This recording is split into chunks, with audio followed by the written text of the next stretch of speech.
யோகாசன கண்காட்சியை திறந்து வைக்குமாறு மாண்புமிகு சிறப்பு விருந்தினரை அன்புடன் அழைக்கின்றோம். அதற்கு முன்னதாக பரதநாட்டியம் உங்களுக்கு இருக்கின்றது என்பதை தெரிவித்துக் கொள்கிறோம்.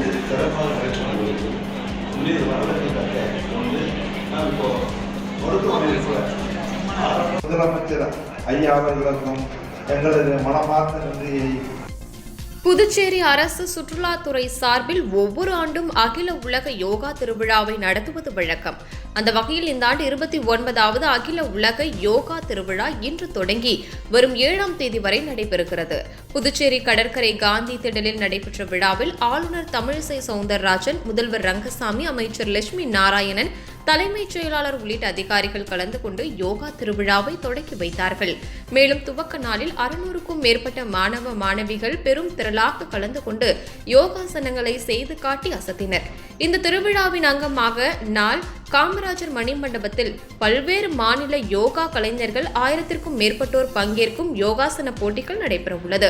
மேலும் இந்த யோகா திருவிழாவின் ஒரு பகுதியாக தியான பயிற்சி, யோகா தொடர்பான கருத்தரங்கம், யோகா மற்றும் இயற்கை சிகிச்சை முறைகள் உள்ளிட்டவைகளுக்கு ஏற்பாடு செய்யப்பட்டுள்ளது.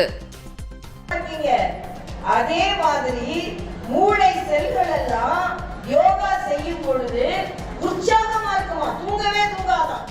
ஆக உற்சாகமா இருக்கும்போது இந்த பாப்பா படிக்குது, இந்த தம்பி படிக்குது, அதெல்லாம் நம்ம கிரகிச்சுட்டு பரீட்சை எழுதும் போது ஞாபகமா அதை சொல்லி கொடுக்கணும்னு யோகா செய்யற குழந்தைங்களோட மூளை உங்களுக்கு உதவி செய்யும். அதனாலதான் யோகா செய்யறவங்க எல்லாரும் நல்லா படிக்கலாம். மனப்பாடம் செய்யும் பொழுது மற்றவர்களை விட நீங்க சீக்கிரம் மனப்பாடம் செய்து விடலாம். ஏன்னா உங்க மூளை யோகாவினால் பலப்பட்டு இருக்கிறது. இதுதான் முக்கியம். அதனாலதான் யோகா செய்வது மிக மிக முக்கியம் குழந்தைகளிடம். அது மட்டும் இல்ல, யோகா என்பது உடல் நலத்தை, இருதயமா இருந்தாலும் சரி, மூளையா இருந்தாலும் சரி, கை காலா இருந்தாலும் சரி, உடல் நலத்தை பேணுகிறது. எல்லாவற்றிற்கும் மேலாக இன்டகிரல் மெடிசன், நான் இப்ப சொல்றேன் இன்டகிரேட்டட் மெடிசன் சொல்லிட்டு, நான் ஒரு அலோபதி டாக்டர். ஆனா எனக்கு இயற்கை மருத்துவம் மீது அசைக்க முடியாத நம்பிக்கை உண்டு. ஏனென்றால் இயற்கை மருத்துவமும் ஆங்கில மருத்துவமும் இணைந்து மிக நல்ல ஆரோக்கியத்தை மக்களுக்கு கொடுக்க முடியும் என்பதில் அழுத்தமான நம்பிக்கை எனக்கு இருக்கிறது. ஒருவர் கேட்டார், யோகா செஞ்சா நீங்க சொல்றீங்க இயற்கை மருத்துவம், இந்திய மருத்துவம், யோகா செய்ய சொல்றீங்க, ஹார்ட் அட்டாக்கு அதுல மருந்து இருக்கா அப்படின்னு கேட்டார்.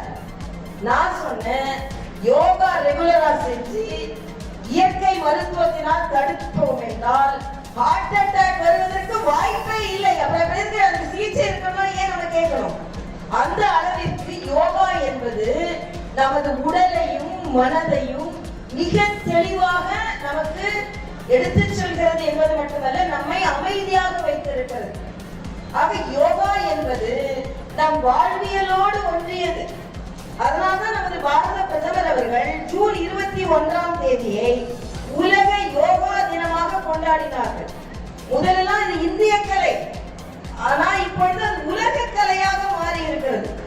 முதல்ல இந்தியாவில் மட்டும்தான் யோகா செஞ்சாங்க, ஆனா இன்னைக்கு உலகம் முழுவதும் யோகா செய்யறாங்க.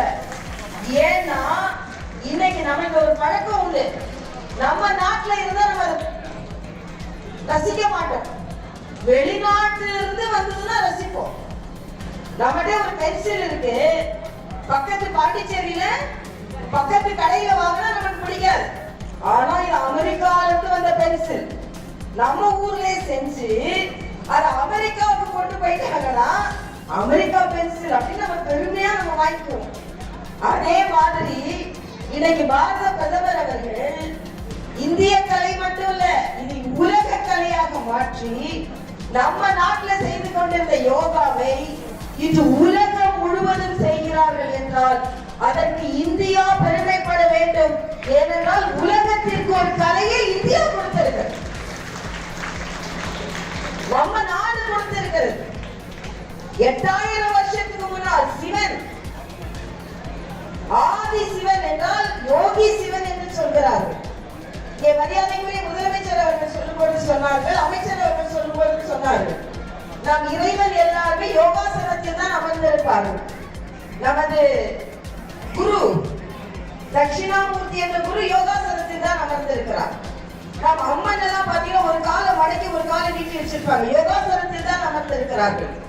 ஐயப்பன் யோகாசனத்தில் தான் அமர்ந்திருக்கிறார். ஆக பிள்ளையார் யோகாசனத்தில் தான் அமர்ந்திருக்கிறார். ஆக எல்லோரும் யோகா என்றால் இறைவன் என்பதை ஒன்றாக நமக்கு இணைத்து காண்பித்திருக்கிறார்கள்.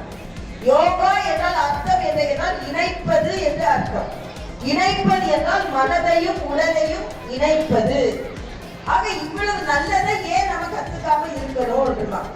நீங்க எல்லாருமே வருங்காலத்தில் மிகப்பெரிய பயிற்சியாளர்களாக மாறப் போகிறீர்கள். உங்களால் பல பேர் பயிற்சி பெறுகிறார்கள்.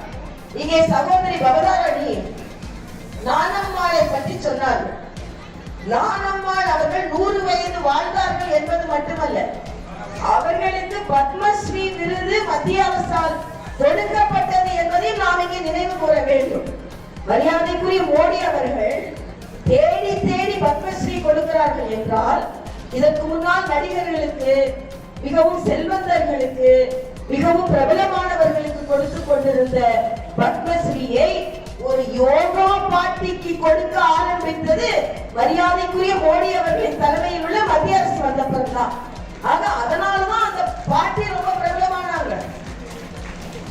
இன்னொன்று, அந்த பாட்டி போன்றவர்கள் என்ன சொல்லிக் கொடுத்திருக்கிறார்கள் என்றால், யோகா செய்யணும்னாலே உடனே அதுக்குன்னு ஒரு உடை வேணும், அதுக்குன்னு ஒரு பைஜாமா வேணும் அப்படின்லாம் இல்லாம சேலையிலேயே யோகா செய்தார். அதனாலதான் நம்ம அம்மா கிட்ட தான் நாம சொல்ல வேண்டியது, நீங்களா போய் சொல்ல வேண்டியது, அம்மா யோகா செய்யி. சொல்வீங்களா? உங்க அம்மா தான் யோகா செய்யறாங்களா? இல்ல.